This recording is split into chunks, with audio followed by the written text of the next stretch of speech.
Alright guys, a quick one. Here, I'll detail how to show medical information or medical info on lock screen on Samsung Galaxy A54 5G. So if you have the Samsung Galaxy A54 and now you want to display your medical information like your age, your blood type, your blood group, your date of birth, weight, and the rest of them on the lock screen of your Samsung Galaxy A54 when the screen is locked, then here's a video for you. So if at the end of this you found this offer informative, please don't forget to like and then subscribe. Now the first you want to do to display your medical info on your Samsung Galaxy A54 lock screen is go ahead and open the settings application. On the settings page, scroll down, just keep scrolling, locate and click on safety and emergency. So click on that.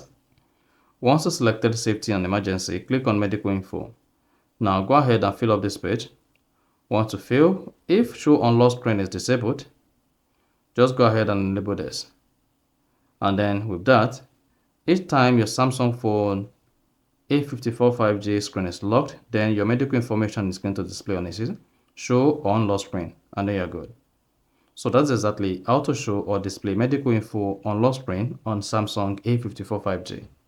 So if you found this offer informative, please don't forget to like and then subscribe.